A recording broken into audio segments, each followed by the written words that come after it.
Museum Perumusan Naskah Proklamasi menjadi tempat lahirnya salah satu peristiwa paling penting dalam sejarah Indonesia. Di tempat inilah para tokoh bangsa menyusun teks proklamasi yang menandai lahirnya Indonesia sebagai negara merdeka. Nah, di museum ini terdapat berbagai ruangan penting, seperti ruang perumusan naskah proklamasi, ada juga ruang rapat tokoh bangsa, koleksi foto, serta ruang pengetikan naskah. Nah, di sini ada suasana gedung museum di mana ada meja perumusan, mesin tik yang digunakan Sayuti Melik, serta foto Soekarno, Muhammad Hatta, dan tokoh lainnya. Setelah melihat berbagai ruangan dan koleksi bersejarah di lantai pertama, sekarang kita lanjutkan menuju lantai 2, Museum Perumusan Naskah Proklamasi. Nah, di lantai ini terdapat dokumentasi dan peninggalan penting yang berkaitan dengan proses perjuangan kemerdekaan Indonesia. Setiap sudut ruangan memperlihatkan bagaimana para tokoh bangsa mempersiapkan kemerdekaan dengan penuh perjuangan, pemikiran, dan tanggung jawab besar terhadap masa depan Indonesia. Nah, di sini terdapat ruang proklamasi, dan selanjutnya ada ruang aktivitas di mana di sini terdapat koleksi-koleksi dimuseumkan setelah aktivitas dan perumusan naskah proklamasi tersebut. Nah, selanjutnya lagi kita menuju ke ruang atribut di mana di sini tempat penyimpanan atribut dari baju, topi, dan lain-lain. Museum Kebangkitan Nasional berada di Jakarta dan dahulu merupakan gedung Stovia, yaitu sekolah kedokteran untuk pribumi pada masa kolonial Belanda. Museum Kebangkitan Nasional menjadi saksi lahirnya kesadaran baru bangsa Indonesia. Dari ruang-ruang sederhana Stovia, muncul kaum terpelajar yang mulai menyadari pentingnya persatuan dan perjuangan melawan penjajah.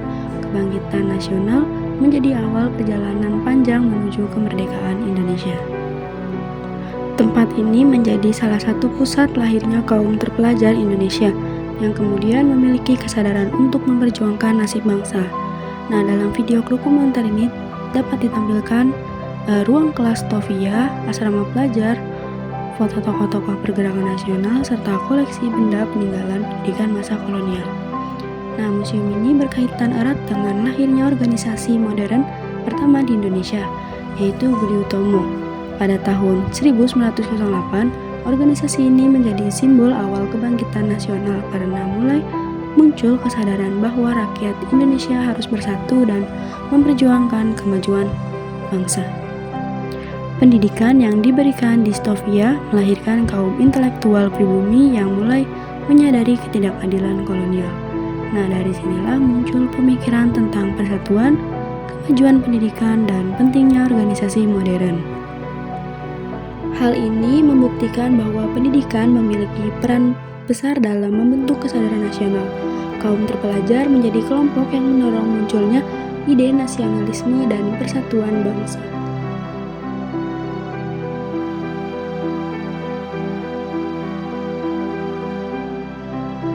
Museum Sumpah Pemuda merupakan tempat berlangsungnya Kongres Pemuda II pada tanggal 27 hingga 28 Oktober tahun 1928. Museum Sumpah Pemuda mengingatkan bahwa persatuan menjadi kekuatan utama bangsa Indonesia. Dari berbagai suku dan daerah, para pemuda sepakat untuk bersatu demi cita-cita kemerdekaan. Sumpah Pemuda menjadi simbol lahirnya identitas bangsa Indonesia. Dalam video dokumenter ini terdapat ruang Kongres Pemuda, biola W. R. Supratman, foto peserta Kongres, dokumen Sumpah Pemuda, serta koleksi organisasi pemuda daerah. Peristiwa Sumpah Pemuda menunjukkan bahwa nasionalisme Indonesia dibangun melalui persatuan dan kesadaran bersama. Sumpah Pemuda menjadi titik penting dalam sejarah nasionalisme Indonesia, karena para pemuda mulai meninggalkan identitas kedaerahan dan memilih identitas sebagai bangsa Indonesia. Sebelumnya, organisasi pemuda masih bersifat daerah seperti Jong Java, Jong Sumatera, serta Jong Celebes. Namun, melalui Kongres Pemuda II, muncul kesadaran bahwa persatuan bangsa lebih penting dibanding perbedaan daerah. Nah, bangsa Indonesia juga dipilih sebagai bahasa persatuan agar seluruh rakyat Indonesia memiliki identitas bersama.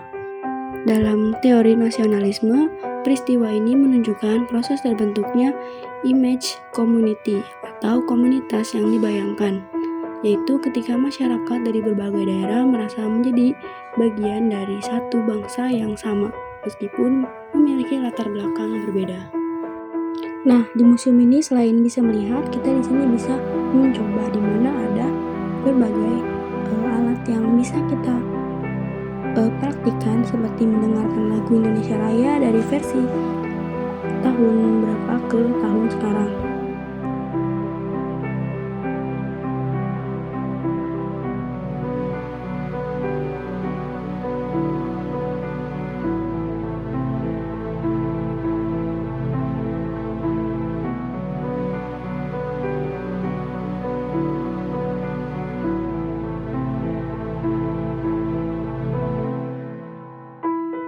Nah, di Museum Sumpah Pemuda ini terdapat berbagai koleksi dari para pemuda.